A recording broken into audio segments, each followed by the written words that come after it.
Hey, what's up, everybody? Welcome to the show. Yet another episode of Crushing Fantasy Football. I am Bryce Lockridge, your host of the show. All right, guys, today we are going to be talking about my early round running back bust for the 2023 fantasy football season. Now, these are guys that are being taken in rounds 1, 2, and 3, right? So they command tremendously high draft capital, and they are not going to return their ADP. And not only are the players on this list not going to return their ADP, they're going to bust altogether. I think they're all going to be absolutely terrible. So I want to make sure that you guys avoid these guys in the early round because, like I said, you got to take these guys really, really early, and they're going to be a colossal bust. So I want to make sure that you guys avoid these players. The first player on my list is Austin Ekeler. Now, Austin Ekeler last season, if you split his season into two, right, in the first 9 games of the season, this dude was averaging 9.1 targets per game. He had 82 targets in 9 games. This is absolutely phenomenal. I have never seen a running back, even Christian McCaffrey, average that many targets a game over a 9-game sample size. That's absolutely insane. Right? So this is why this guy thrives so much in fantasy, right? Because of the passing that he gets out of the backfield. But if you look at when Keenan Allen came back, right? Keenan Allen really started to command targets like he always does, right? Weeks 11 through 19, the final 9 games of the other season, the second half of the season where Keenan Allen and Austin Ekeler were both on the field every single week together, Austin Ekeler only saw 50 targets in the final 9 games of the season as opposed to 82 targets in the first 9 games of the season when Keenan Allen was pretty much never on the field except for minus like a game and a half, right? So look how much the target share went down. He lost almost 4 targets per game the minute that Keenan Allen came back and was healthy. And Keenan Allen in these games, if you look at his targets, week 11, 8 targets, week 12, 7 targets, week 13, 14 targets. 14 targets, 9 targets, 14 targets, 6 targets, 11 targets, 13 targets. That's how Keenan Allen finished the season. Meanwhile, Austin Ekeler is being like almost completely phased out of the passing game. I mean, the difference between 9.1 targets per game and 5.5 targets per game is absolutely colossal. That's the difference between automatically getting to be the running back one for PPR formats if you're seeing that kind of target share to being a lot more touchdown dependent and a lot more overall yardage dependent when you're only getting 5.5 targets per game. And that's what happens when Keenan Allen is on the field. Now this team drafts Quentin Johnson. Why in the world would Austin Ekeler's target share this year be anything close to what it was last season if all these guys are healthy and on the field? With Mike Williams, Quentin Johnston, Keenan Allen on the field, Austin Ekeler is going to lose even more target share. He could very well average less than 5 targets a game this season, and we know that he needs the target share to thrive in fantasy because this dude has never rushed for more than 1,000 yards in a season. He's older this year. He's 28 years old. We know that running backs fall off a cliff at age 28. It's been shown time and time again in fantasy, so he's over the age cliff. The target share isn't going to be remotely what it was. In fact, there's a chance that it's cut completely in half from what it was last season, and obviously his touchdown rate has been so good that it's completely and utterly unsustainable. The dude's had 38 touchdowns in the past 2 seasons. Another big reason for this is because of Mike Williams and Keenan Allen spending so much time injured. So, obviously the touchdown numbers are going to go way down as well because there's just so many target hogs in this offense. And, the wide receivers are going to be commanding the majority of the target share. And, Austin Ekeler is going to lose a ton of targets because of this. This dude is struggling to get a contract because he's getting older, and the Chargers know how they're going to use their offense this year. If they valued him that much, they would give him the bag. They're not doing it. And it's because, look, guys, this is the way the NFL works. Just because a player's been good doesn't mean that they're going to get paid. They're going to get paid based on what they're projected to do in the future. Right? He's been great for them, but is he going to be a huge pivotal piece of their offense going forward this year and next year? Probably not. The dude's going to get phased out this year because of all the other target hogs in the offense. And when it comes to contracts and, teams not wanting to pay players for what they've done, pay for what they're going to do, you've got to look at fantasy in the same way, right? Just because Austin Ekeler was the running back one last year does not mean he's going to be the running back one or even remotely close this year. And, you look at all these fantasy analysts and they all have Austin Ekeler super high in their rankings. And really the main reason that they have him so highly, if you ask them, why is Austin Ekeler ranked so high? The answer is, well, because he was the running back one last season. What are you talking about? Last season, he was the running back one. The season before that, he was the running back 2.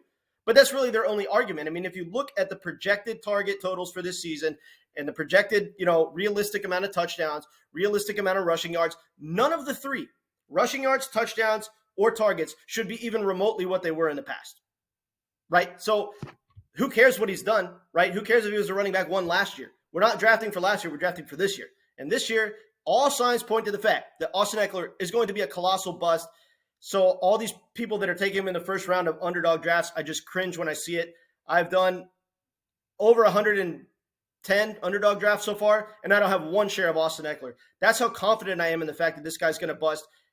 Do not draft this guy. Avoid him at all costs. Next player on my list is going to be Josh Jacobs. Now, Josh Jacobs, when you look at what he did last year, it was nothing short of amazing. This dude led the league with 1,653 rushing yards. And the most impressive thing about this is he did it all by himself. I mean, the dude had 1,233 yards created, meaning, how many yards he creates after bouncing off the first tackle, right? So, this is a guy that, he created the yards all on his own. He had one of the worst run blocking ratings from his offensive line in the entire league. They only had a 53.3 run blocking rating, which was 45th overall in the NFL. So Josh Jacobs was creating all these yards by himself. This dude is a tremendous talent.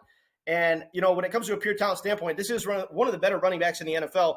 But the problem here is the offensive line really isn't creating a whole lot for him. So, is he really going to create 1,200 yards of offense all by himself by breaking tackles this year? Probably not. That's pretty much an unsustainable statistic. And then when you look at the quarterback situation, it's a serious problem. Going from Derek Carr to Jimmy Garoppolo is absolutely terrible. He's not a true NFL quarterback. He stays injured. He has no mobility. He can't rush. He can't throw the ball far down the field. He has a terrible deep ball. He's wildly inaccurate. This is a terrible NFL quarterback that was carried by a 49ers team that made him look better than he actually is. And so, there's really no other threats in this offense, right, besides Davante Adams. And Davante Adams thrives on the deep ball. Jimmy Garoppolo cannot throw the deep ball. So what's going to happen? It's going to turn this offense into a one-dimensional offense that's trying to force-feed Josh Jacobs in order to move the ball. Teams are going to be stacking the box. Josh Jacobs is going to be getting teed off on all season long. The dude has a high likelihood for injury because of this, because we've seen it in the history of fantasy football. When running backs are the only weapon in their offense and teams are stacking the box, those running backs so often end up getting hurt and missing the entire season, right? That's probably what's going to happen to Josh Jacobs. I hate to say it. I don't want anyone to get hurt, but injuries are part of the game in football. Josh Jacobs is going to be getting teed off on, so the injury risk is high, and there's a very good chance that the yards per carry efficiency is down because there's only really one threat in this offense, and that's Josh Jacobs running the ball. Davante Adams really takes a serious hit with Jimmy Garoppolo being the quarterback. So I just really hate Josh Jacobs this season. This offense just doesn't have enough firepower to sustain any sort of good yards per carry efficiency or touchdown upside for him. I think he's going to be a colossal bust. Avoid him at all costs. You don't want to draft Josh Jacobs this year at all. Next and final player on my list is going to be Joe Mixon. Now, if you look at Joe Mixon, the dude is just washed up. I hate to tell you, but this dude's over 1,300 career carries. We obviously know that he's had some major injuries. If you look at last season, the offensive line started the season bad, but they actually came around. They had a 74.6 run blocking rating, which was top 14 in the NFL. So the offensive line actually ended up being good like we thought it was going to be, but Joe Mixon still only averaged 3.9 yards per carry. So with an offensive line that really got better and better as the year went along, Joe Mixon was still wildly inefficient, being 61st in the league as far as his yards per carry efficiency, and only 4.7 yards per touch, which was 35th in the NFL. Absolutely terrible efficiency from a yards per touch standpoint for Joe Mixon. And then you look at, what he did on his own. 2.33 yards created per touch, which was 43rd in the NFL, meaning that, after hitting that first defender and taking that first hit, he was 43rd in the league in creating yards after that happens. This is absolutely terrible. It's clearly a sign that he's lost a step. If he didn't have that huge week where he had 5 touchdowns, his fantasy numbers for the season would have looked absolutely terrible. This dude is washed up. He's old. He's over 1,300 career carries. And I wouldn't be surprised if Chase Brown ends up cutting into his opportunity share significantly. There's obviously the possibility that the Bengals sign another running back, and Joe Mixon's going to plummet. But guys, even if the Bengals don't sign another running back, do not draft Joe Mixon, guys. This is a pass-first offense. They're going to run their offense through the pass.